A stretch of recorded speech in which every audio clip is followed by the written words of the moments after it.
തിരഞ്ഞെടുപ്പ് സമയത്ത് പോലും സംഘർഷഭരിതമായ സാഹചര്യമാണ് പശ്ചിമ ബംഗാളിലുള്ളത്.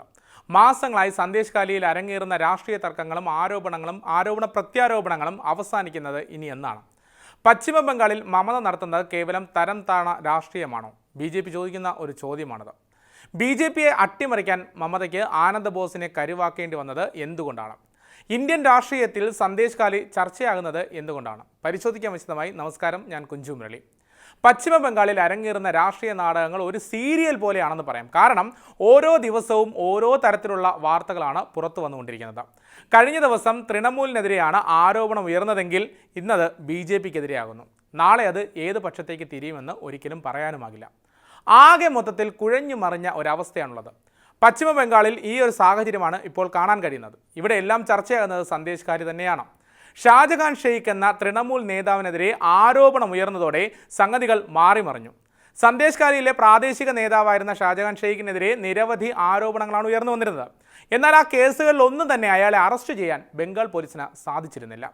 ഗുരുതരമായ പീഡന ആരോപണങ്ങളും ഭൂമി തട്ടിപ്പും ഒക്കെ കേസുകൾ ഉൾപ്പെട്ടിരുന്നെങ്കിലും ഷാജഹാൻ ഷെയ്ഖിനെ കുടുക്കാൻ പോലീസിന് സാധിച്ചില്ല എന്നതാണ് സത്യം. എന്നാൽ വിഷയത്തിൽ BJP രാഷ്ട്രീയമായി കൂടി ഇടപെട്ടതോടെ ഷാജഹാൻ ഷെയ്ഖ് കുടുങ്ങുകയാണ്. ജനുവരി 5-ന് വീട്ടിലേക്കെത്തിയ ED ഉദ്യോഗസ്ഥരെ ഷാജഹാൻ ഷെയ്ഖ് മർദ്ദിക്കുകയാണ്. ഇതോടെ കാര്യം കൈവിട്ടു പോകുന്നു. അറസ്റ്റിന് വിധേയനാകേണ്ടി വരുമെന്ന് ഉറപ്പായതോടെ ഷാജഹാൻ ഷെയ്ഖ് ഒളിവിൽ പോവുകയാണ്. ഈ സമയം സന്ദേശഖാലിയിൽ ഷാജഹാൻ ഷെയ്ഖിനെതിരെ അവിടുത്തെ സ്ത്രീകൾ മുഴുവൻ രംഗത്തെത്തുകയാണ്. ലൈംഗിക ആരോപണവുമായി സ്ത്രീകൾ തെരുവിലേക്ക് ഇറങ്ങിയപ്പോൾ നിയന്ത്രിക്കാൻ പോലീസിനും സാധിച്ചില്ല. സന്ദേശഖാലിയിൽ പ്രതിഷേധം ആളിപ്പടരുന്നു. എരിയുന്ന തീയിലേക്ക് BJP എണ്ണ ഒഴിച്ചതോടുകൂടി വിഷയം ആളിപ്പടർന്നു. അപ്പോഴൊക്കെ പ്രതിരോധത്തിലായിക്കൊണ്ടിരുന്നത് മമതാ ബാനർജി ആയിരുന്നു. ഷാജഹാൻ ഷെയ്ഖിനെ സംരക്ഷിക്കുന്നത് മമതയാണെന്ന ആരോപണം BJP ശക്തമായി ഉന്നയിക്കുകയും ചെയ്തു. പ്രദേശത്തെ സ്ത്രീകൾ മുഴുവൻ രംഗത്തിറങ്ങിയതോടെ മമത അക്ഷരാർത്ഥത്തിൽ പ്രതിരോധത്തിലായി. സന്ദേശഖാലിയിൽ പ്രതിഷേധ ജ്വാല കത്തിപ്പടർന്നപ്പോൾ ഫെബ്രുവരി 29-ന് ഷാജഹാൻ ഷെയ്ഖ് അറസ്റ്റിലാകുന്നു.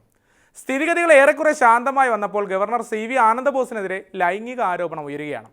ഷാജഹാൻ ഷെയ്ഖിനെതിരെ ഉയർന്നതുപോലെ ആനന്ദ് ബോസും പ്രതിരോധത്തിലാകുകയാണ്. ഈ ഒരു ആരോപണം ഉയർന്നപ്പോൾ ആനന്ദ് ബോസിലൂടെ BJPയും പ്രതിരോധത്തിലാവുന്നു.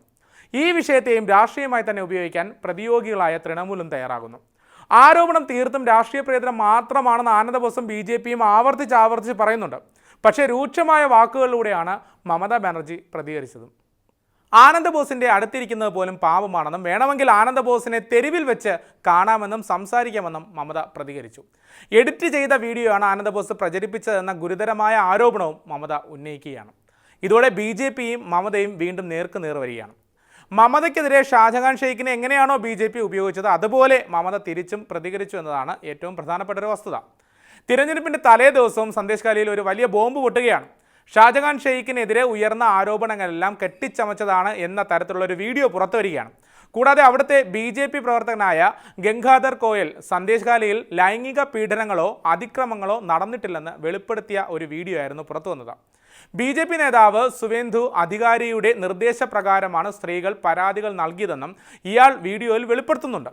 തിരഞ്ഞെടുപ്പിന് തലേ ദിവസം പുറത്തു വന്ന ഈ വീഡിയോ പ്രതിരോധത്തിലാക്കിയത് BJPയെ ആയിരുന്നു. ഏതാനും ദിവസങ്ങൾക്ക് മുമ്പ് ഷാജഹാൻ ഷെയ്ഖുമായി ബന്ധപ്പെട്ട ലൈംഗിക ആരോപണം കെട്ടിച്ചമച്ചതാണെന്നും തന്നെ കൊണ്ട് വെള്ളപ്പേപ്പറിൽ ഒപ്പിട്ട് വാങ്ങിക്കുക മാത്രമാണ് ചെയ്തതെന്നും ഒരു സ്ത്രീ വെളിപ്പെടുത്തിയിരുന്നു. പ്രാദേശിക വനിതാ BJP നേതാക്കളാണ് ഇതിന് പിന്നിലെന്നും അവർ ആരോപണം ഉന്നയിച്ചിരുന്നു. ഇത്തരത്തിൽ ആരോപണങ്ങളും പ്രത്യാരോപണങ്ങളും ഉയർന്നു വരുമ്പോൾ തൃണമൂൽ കോൺഗ്രസും BJPയും വെട്ടിലാകുന്ന ഒരു കാഴ്ചയാണ് കാണാൻ കഴിയുന്നത്. തിരഞ്ഞെടുപ്പിന് മുമ്പ് ആരോപണവുമായി BJP സ്കോർ ചെയ്തുവെങ്കിൽ തിരഞ്ഞെടുപ്പിന്റെ അടുത്ത ദിവസങ്ങൾ എത്തുമ്പോൾ മമതയും സ്കോർ ചെയ്യുന്നുണ്ട്. ഇനി വരുന്ന ആളുകളിൽ ബംഗാളിൽ ഏതെല്ലാം തരത്തിൽ കലങ്ങി മറിയലുകൾ ഉണ്ടാകുമെന്ന് കാത്തിരുന്ന് കാണാം.